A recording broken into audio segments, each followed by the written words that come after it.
Hey, welcome back to No Hype Beer Reviews. Unless it's your first time, then welcome. Please consider subscribing. If you do, hit the notification bell, get the updates. This time for today's video, the beer's courtesy Hop Butcher for the world. Thanks so much, Hop Butcher. I really appreciate it.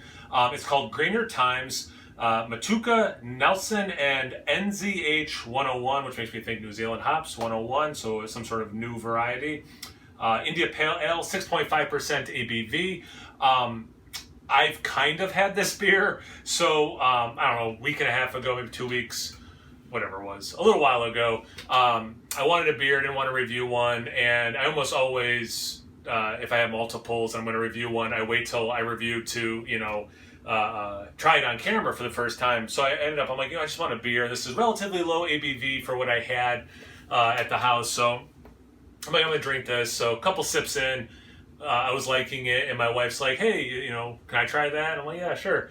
So she ended up really liking it, so she finished it. So short version, I don't remember too much about it. I just remember really liking it and that she really enjoyed it. So yeah, I'm really excited. Maybe I should have checked. I don't know when it's smeared, the dating, so that's what I'm laughing about and making weird noises about. I don't know when it was put in the can.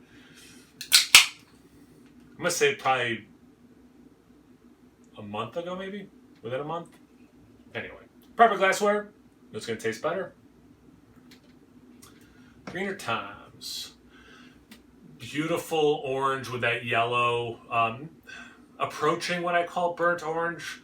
Just a beautiful orangey looking beer. Almost, you're getting up to like 2 fingers ahead. It's white to barely off white. It's white with a little bit of that orange mixed in, small bubbles, pretty compact. That's a beautiful looking beer. I hope when I pour it after the review to take a picture for Instagram that the beer looks this nice. That looks beautiful. I also helped our friends move today, so I'm like really wanting a beer, so I'm like super excited about this. Let's get to the aroma though.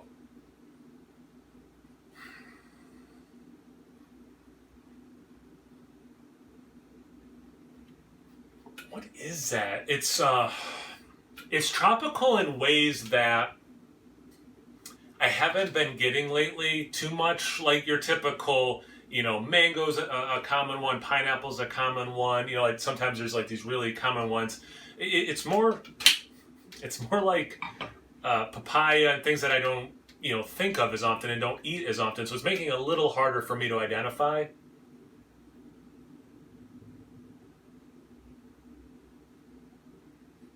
I do get a little bit of like orange zest, which is common in the style, but these hops are hops I don't know as well. Nelson I do, but I'm not getting hit with the winey, the white wine, the dryness, that lemon I get with. I'm not getting hit with that yet. A little bit of lychee, but yeah, it's not bursting with aroma right now, and I kind of remember thinking it did smell good when I had it off camera, but whatever. Let's get into the taste. Cheers. Yeah, it's really tasty. For whatever I'm not being able to pick out in the aroma, it's delivering on the taste. This is, for something that's called an IPA, this has as close to the perfect amount of bitterness to sweetness ratio that I want. So well done there. Drinks big, like in a good way, not like in an alcohol taste way or whatever, but yeah, drinks big in flavor, awesome level. Like when that bitterness comes in, it's so lovely.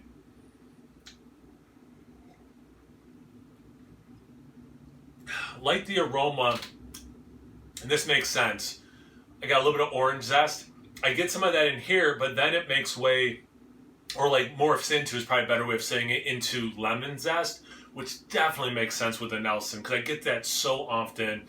It does finish, and as I'm talking now, a nice white wine dryness. So I do think that Nelson is able to not fight the other 2 hops, but definitely, stand on its own, especially later in the experience, which is really cool. Like the aroma, it has like this generic tropical thing, and it's super frustrating for me right now to explain it, because the words aren't coming, because it's things I don't drink or eat as often. So again, it's not like the obvious ones, and but also here's the frustrating thing. sometimes when I say generic tropical, the way I've used that term before is not 100% applicable to this experience. So it's a little frustrating as I'm trying to convey what I'm experiencing.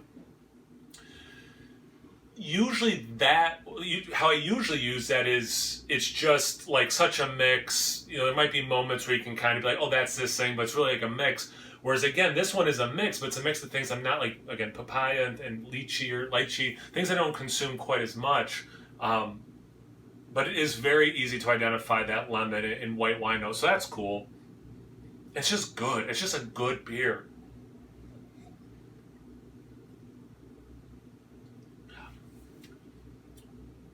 Yeah, and a little bit of like this earthy, somewhere in like that old school IPA realm of earthy, danky, kiss of pine, like somewhere in there too, which is really cool. All right, what do they say on the side? Lush citrus, wafting greens. Yeah, I think that's the thing I was just talking about, how it's got something like that old school IPA kind of stuff coming through. And zesty lime. Okay, I mean, I'm not going to say no, like that's how pretentious of me. That is wrong. But for me, it's much more that lemon thing. And because I was getting the orange and the lemon, I liked that they said lush citrus. But yeah, the zesty, although zesty in those other two citrusy ways, I'm not getting the lime specifically.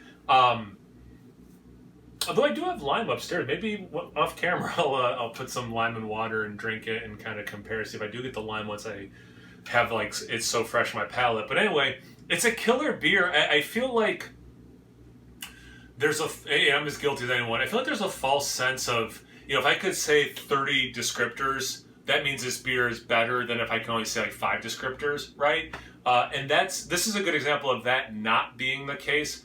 Just because this has some flavors I'm not used to, so it's hard for me to identify, this is a really tasty beer. And I love the ABV too, because like you could have a few more than maybe of other, you know, double IPAs, triple IPAs, whatever. And I don't think I would get palate fatigue, you know, like it doesn't have that kind of a thing. And I think because typically I'll change up the beers I'm drinking if I'm having more than one. But this is a beer I could really easily, and I would be glad to do, drink the same one a few times in a row, which I think is high praise. Nice dry, yeah, I really like what this beer's doing. Thanks again, Hop Butcher, for sending it. I really appreciate it. Have you had this beer before? Have you had beers like this? Have you had beers and you've had that kind of experience where like, well, yeah, I can't really tell you too much about it, but I like it. Super curious what you have to say. Put in the comment section below. Let's get a conversation going. Once you're done doing that, make sure you check me out on Instagram and Untapped. It's No Hype Beer Reviews at both those places. So always please like, comment, subscribe, and most importantly, imbibe. Cheers, everyone.